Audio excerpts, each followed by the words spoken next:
श्रीराम. नमस्कार साधक बंधू भगिनींनो, चैतन्य उपासना या चॅनलवर मी सौ माधुरी कुलकर्णी आपले स्वागत करते. या चॅनलद्वारे सध्या आपण सोमवार ते शनिवार श्री ब्रह्मचैतन्य गोंदवलेकर महाराज यांच्या परंपरेतील साखरखेर्डा येथील संत परमपूज्य श्री प्रल्हाद महाराज यांचे श्री देवीदास अमृत मोहरीला लिखित संक्षिप्त चरित्राचा आस्वाद घेत आहोत. तसेच रविवारी श्री महाराजांच्या काही भक्तांचे अनुभव ऐकत आहोत. श्री महाराजांना त्रिवार वंदन करून मी आज आपणास श्रींच्या एका अनुग्रहित भक्त सौ वरदा समीर गानू राहणार पुणे यांना श्रींचा आलेला अनुभव त्यांच्याच शब्दात कथन करणार आहे. वरदाताई सांगतात, श्रीराम. सुनील दादांच्या नामावतार या व्हॉट्सअप ग्रुपवर दादा त्यांना श्रींचे वेळोवेळी येत असलेले अनुभव, श्रींच्या गमती जमती या सदराखाली इतर साधकांची श्रींवरील निष्ठा वाढावी, प्रेम वाढावे या पवित्र हेतूने शेअर करत असतात. तसेच ते त्यांच्या घरी त्यांच्या वाड्यातील विविध सुंदर फुले वापरून मोठ्या प्रेमाने करत असलेल्या पूजेचे फोटो देखील पाठवत असतात. त्यात श्रींचा फोटो आणि श्रींच्या पादुका फुलांनी विशेष सजवलेल्या असतात. असो, तर आज मी आपणास या संबंधी माझ्या मानसपूजेत श्री महाराज जी गंमत करतात ती सांगण्याचा प्रयत्न करते.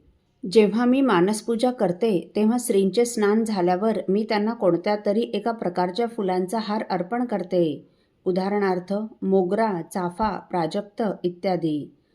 एके दिवशी मला आतूनच प्रेरणा झाली की आज सुनीलदादांच्या घरी पूजेत जी फुले असतात त्या फुलांचा हार अर्पण करावा व त्याप्रमाणे मी तो केला देखील. पण त्या दिवसानंतर मला रोजच तशी प्रेरणा होऊ लागली व मी महाराजांना मी कल्पिलेल्या फुलांचा हार आणि सुनीलदादांच्या घरातल्या पूजेतील फुलांचा हार असे दोन्ही पण अर्पण करू लागले. अर्थात हे मनानेच.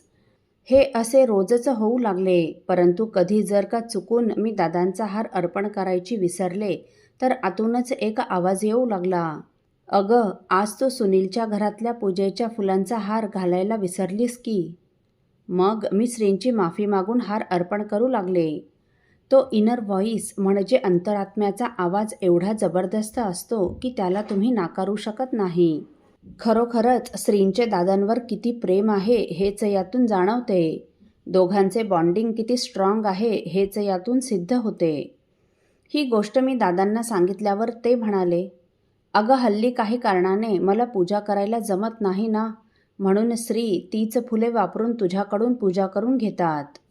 खरंच श्री प्रेमाचे किती भुकेले आहेत नाही. श्री राम समर्थ. साधक हो, सुनील दादांनी श्रींची केलेली सगुण पूजा व वरदाताईंनी केलेली मानसपूजा इतकी मनापासून असणार की त्या पूजा श्रींना अतिशय आवडत असाव्यात. म्हणूनच काही कारणाने दादांना श्रींची पूजा करणे अगदी अशक्य झाल्यावर प्रेमाचे भुकेले असलेल्या श्रींनी सुनील दादांकडील फुले वापरून मानसपूजा करण्यास वरदाताईंना जबरदस्त प्रेरणा दिली. एवढेच नाही तर कधी चुकून ताई दादांकडील हार अर्पण करायला विसरल्या तर श्री त्यांना त्याची आठवण करून देऊ लागले. अहो अंतरीच्या शुद्ध भावाची श्रींना आस आहे. बाहेरील भपकाऱ्याचा डामडौलाचा त्यास अतिशय वीट आहे, तिटकारा आहे. हेच समजावताना संतश्रेष्ठ तुकाराम महाराज लिहितात, करावी ते पूजा मनैची उत्तम, लौकिकाचे काम काय असे, कळावे तयासी कळे अंतरीचे, कारण ते साचे साचा अंगी. श्रीराम समर्थ. साधक हो, आपल्यापैकी कोणा श्रींच्या भक्तांना श्रींचे असेच काही अनुभव आले असतील तर इतर साधकांचे श्री महाराजांवरील व त्यांचा प्राण असलेल्या नामावरील प्रेम वृद्धिंगत व्हावेत या पवित्र हेतूने आपण मला ते 9422843253 अथवा सुनील दादांच्या 9892608401 या व्हॉट्सअप नंबरवर कळवावेत अशी नम्र विनंती. श्रीराम समर्थ.